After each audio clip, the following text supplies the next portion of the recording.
बिस्मिल्लाहिर्रहमानिर्रहीम, अस्सलाम वालेकुम। मैं आप सबको वेलकम करता हूँ सेहतमंद रमज़ान की दूसरी ट्रांसमिशन में। और मुझे उम्मीद है कि आपके रमज़ान के रोज़े जो है वो बहुत अच्छे गुजर रहे होंगे।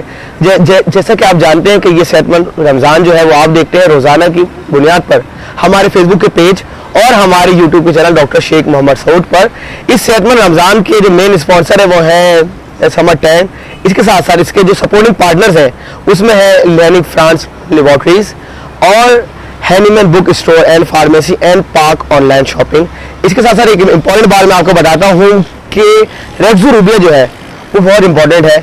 अगर वो आप अपनी इफ्तारी में लें तो आपको जो है वो ताकत महसूस होगी और आप जो है सारा दिन जो आपकी डिहाइड्रेशन है वो दूर हो सकेगी। जैसे कि हमने आपको प्रोग्राम में बताया था कि हम आपको बताएंगे सेहत की बात होम्योपैथिक मेडिसिन के साथ। तो मैं आज एक मेडिसिन आपके साथ जो है वो शेयर करने जा रहा हूँ। उसका नाम है कैलकेरिया फॉस। जी हाँ, कैलकेरिया फॉस जो है ये दो चीज़ों से मिलकर बनती है, एक है कैल्शियम और दूसरा है फॉस्फेट। इसका ताल्लुक एक मिनरल किंगडम से है। वो तमाम लोग के जिनको कैल्शियम की और फॉस्फेट की डेफिशिएंसी है उनके लिए होम्योपैथिक मेडिसिन कैलकेरिया फॉस जो है वो one of the best remedy है। अब वो कौन लोग हैं कि जिनको कैल्शियम की और फॉस्फेट की डेफिशिएंसी है? वो तमाम बच्चे छोटे कि जिनके दांत निकल रहे हैं, जिनकी हड्डियों में दर्द रहता है, चाहे वो बच्चा हो, नौजवान हो या बूढ़े लोग हो, उन तमाम के लिए calcarea phos one of the best remedy है। कैल्शियम ज़रूरी है हमारी हड्डियों के लिए, हमारे जिस्म के लिए, हमारी स्टमक के लिए भी। जब आपको कैल्शियम की डेफिशिएंसी होती है तो आपकी भूख भी मुतासिर होती है, आपकी आंतें भी मुतासिर होती है और सारी चीज़ें मुतासिर होती हैं। और आजकल हम अगर देखें तो हमारा मिल्क का इंटेक जो है वो बिल्कुल ना होने के बराबर है। और वो लोग जो दूध पी रहे हैं तो वो कहते हैं कि दूध में अब वो अफादियत नहीं है। तो उन सब के लिए भी जो है वो calcarea phos one of the best remedy और one of the general remedy है, जिसको आप चाहें तो अपनी रूटीन में लेके आ सकते हैं। लेकिन एक बात जो हम हमेशा है ना अपनी ऑडियंस को बताते हैं कि सेल्फ मेडिकेशन से अपने आप को बचाएं। आप देखें, आपको जब बाल कटवाने होते हैं तो आप जाते हैं हेयर ड्रेसर के पास। आप जो है वो यूट्यूब से देख के बाल काटना शुरू नहीं हो जाते। हाँ, आपको वहां से हेल्प जरूर मिलती है, लेकिन अगर आपको ऐसा लगता है कि आप में कैल्शियम और फॉस्फेट की डेफिशिएंसी है तो जरूर जो है वो डॉक्टर के पास जरूर जाएं।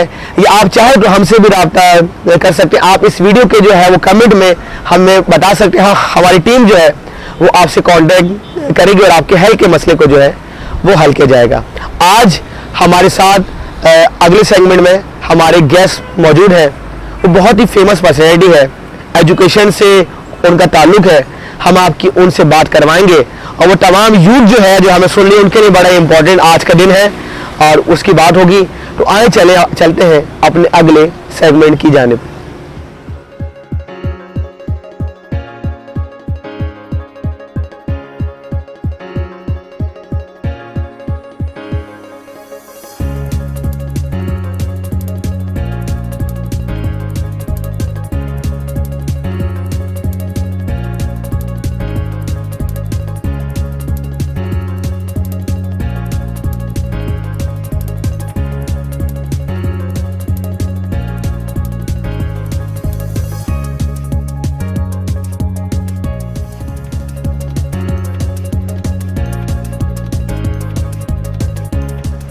जी, तो सेहतमंद रमज़ान में मैं आपको फिर से जो है वो वेलकम कहता हूँ हमारे आज के सेगमेंट में जो होता है गेस्ट के साथ। और आज के जो मेरे गेस्ट हैं वो मेरे बहुत ही अच्छे जो हैं वो दोस्त भी हैं और इनका जो है वो मार्केटिंग के अंदर इनकी जो है वो स्पेशलिटी है, इनकी मतलब एजुकेशन उसमें है।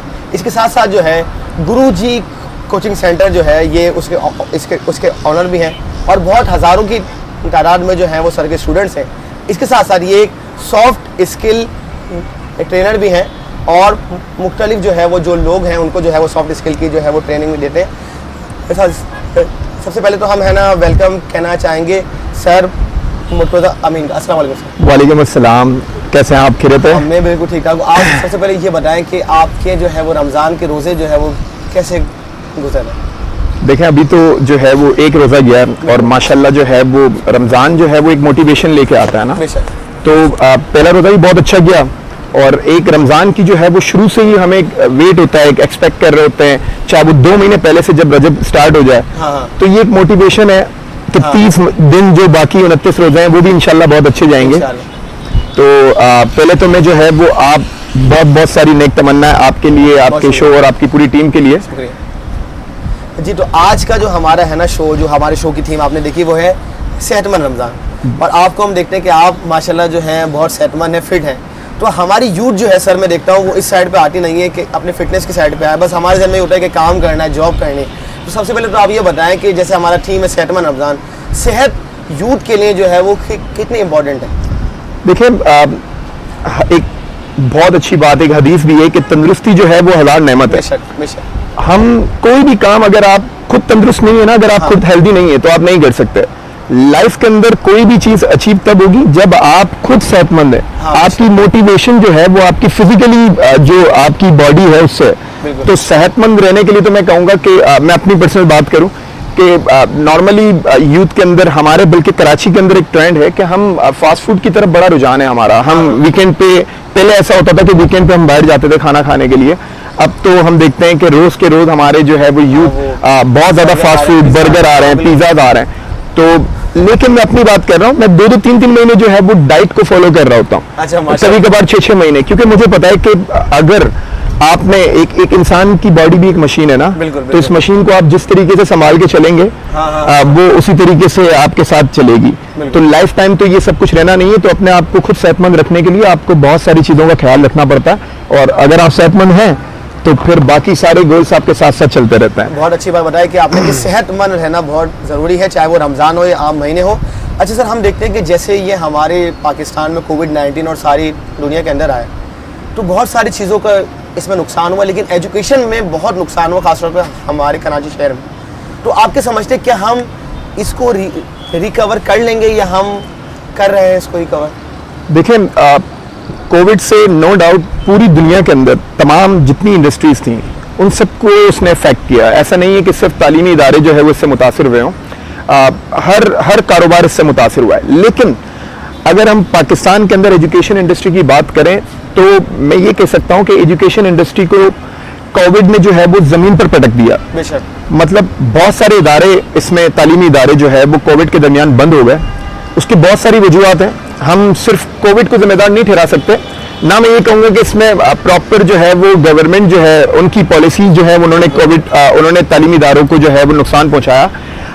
हम खुद भी कसूरवार हैं। आप देख रहे हैं कि अगर स्कूल में जब अनाउंसमेंट कर दी गई कि आप अब लॉकडाउन खत्म हो चुका है, तो पेरेंट्स जो है वो खुद बच्चों को नहीं भेज रहे थे। पेरेंट्स ने जो है वो बच्चों स्कूल की फीस रोकी। तो इससे एक सर्कल पूरा मुतासिर हुआ ना। मतलब एक अगर स्कूल के अंदर अगर फीस नहीं जा रही, तो जो लोग वहां पर जो सपोर्टिंग सिस्टम पे काम कर रहे हैं, मतलब मुझे बहुत सारे स्कूल्स का पता चला कि उन्होंने जो वहां पर क्लर्क हैं, मासियां हैं, वहां पर एडमिन स्टाफ है, वहां पर चौकीदार हैं, अच्छा फिर जो बच्चों को जो वैन वगैरह में लेके जाते हैं, इन सब की सैलरियां जो है वो 70%, 50% डिडक्ट हुई। तो मतलब आप देखें कि एक पूरी सर्कल चल रही है। इससे सिर्फ एक स्कूल का निजाम नहीं चल रहा, इससे बहुत सारे लोगों का निजाम चल रहा है। तो बहुत ज्यादा इफेक्ट हुआ।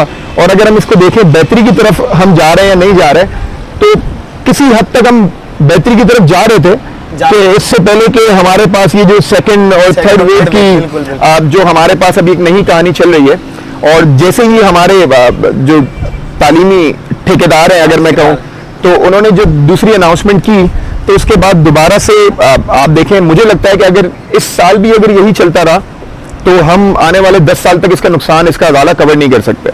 इसका नुकसान, इसका अजाला कवर नहीं हो पाएगा। बिल्कुल सही कहा आपने। एजुकेशन पे ध्यान देना बहुत ज़रूरी है। और एक वो कही जाती है ना बात के, हमारी जो आर्मी है, आप समझे, ये अगर हम इनको पढ़ा एजुकेट कर दें तो ये हमारी ऐसी आर्मी बन जाएगी कि ये बहुत हमारे मुल्क को जो है वो आगे लेके जा सकती है। एक और इम्पोर्टेंट सवाल सर, चूँकि आपका ताल्लुक जो है वो कॉमर्स से, अकाउंटिंग से, जब बच्चा स्कूल में जाता है तो वो आजकल तो पूरी दुनिया का निज़ाम अलग हो गया कि वो लोग फील्ड को समझने लगे। सही कि स्कूल में समझते हैं कि भाई बहुत सारी फील्ड है, लेकिन हमारे यहाँ चूँकि वही है कि बच्चा 9 में गया तो डॉक्टर और इंजीनियर है। सही। आप ये बताएं कि कॉमर्स और अकाउंटिंग का कितना स्कोप?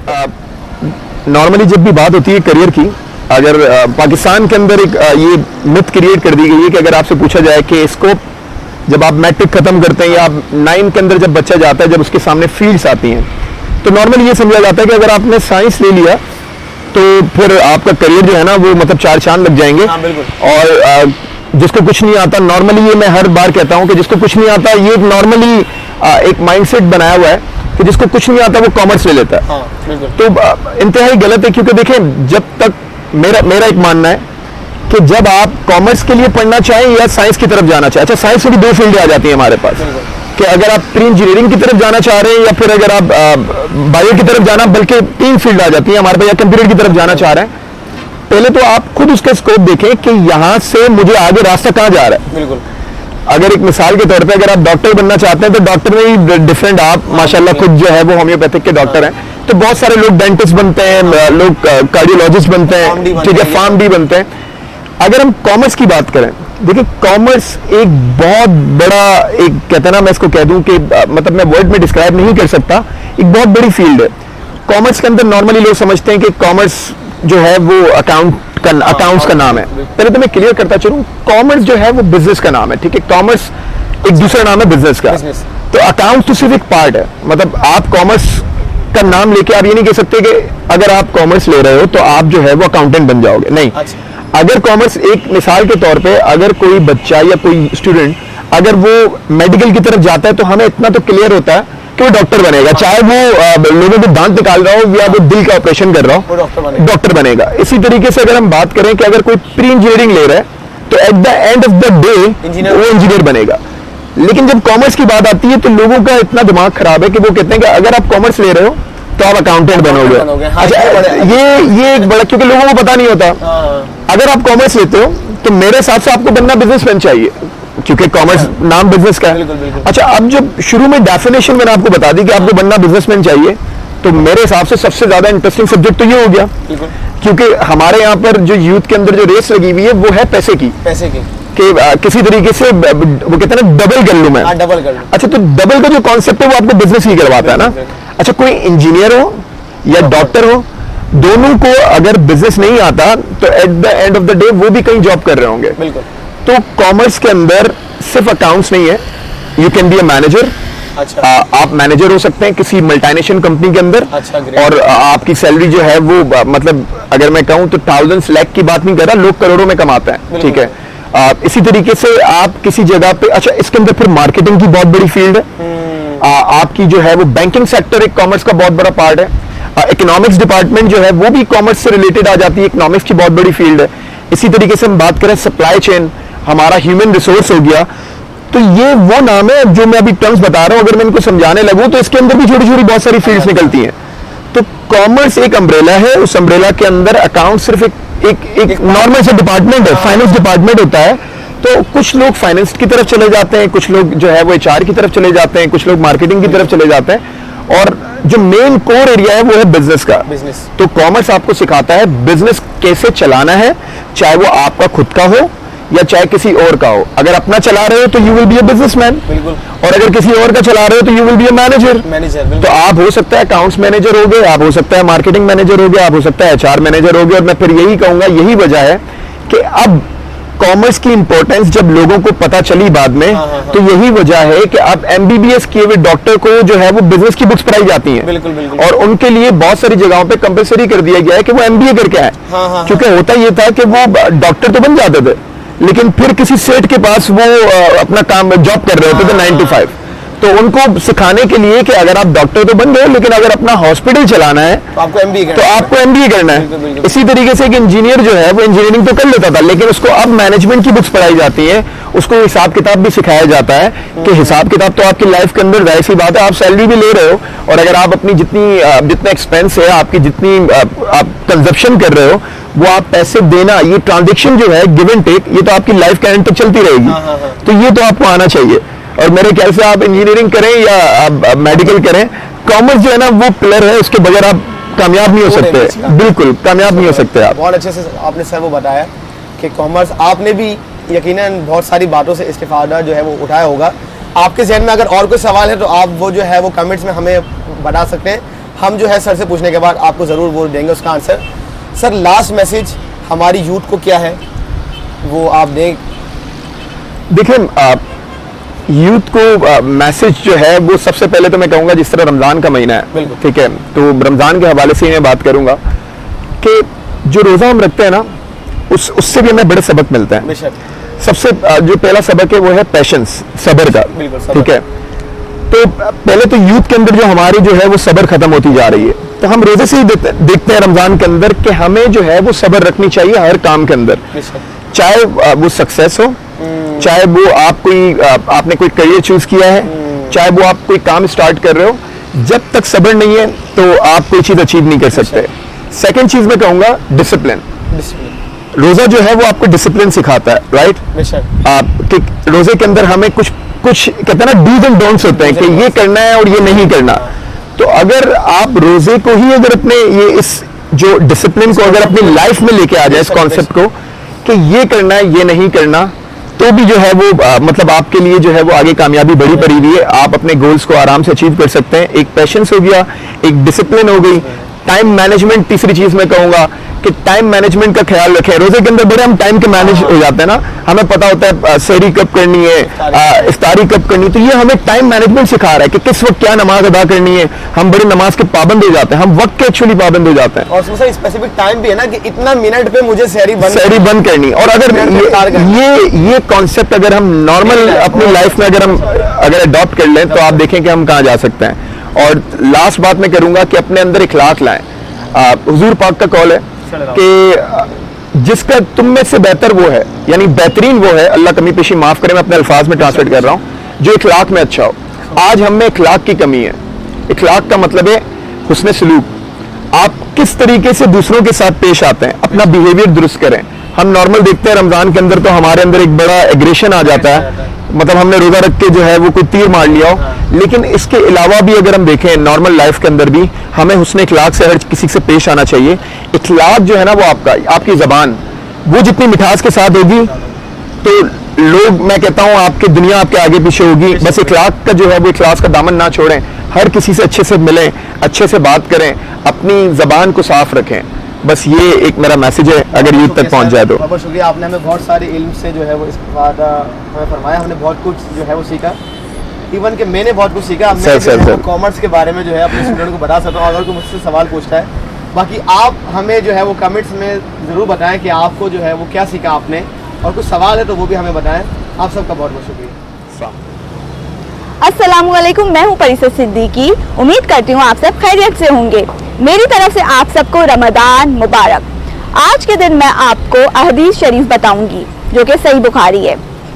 हजूर अकरम सल्लल्लाहु अलैहि वसल्लम का इरशाद है, रोज़ेदारों के लिए दो खुशियाँ हासिल है। पहली खुशी वो कि जब वो रोज़ा रखेगा और फिर जब इफ्तार का टाइम होगा तो वो उसे एक खुशी महसूस होगी, एक अलग सी खुशी महसूस होगी। और दूसरी वो कि जब वो अपने रब से मुलाकात करेगा और जब वो देर बाद में जब वो देखेगा तो वो खुश हो जाएगा, उसका सवाब देखकर वो खुश हो जाएगा। ठीक है। अच्छा, इस हदीस में जो है वो आप लोगों को पता है कि अब रमज़ान का महीना है, आप रोज़े रखते हैं तो रोज़ों की फजीलत भी बयान की गई है।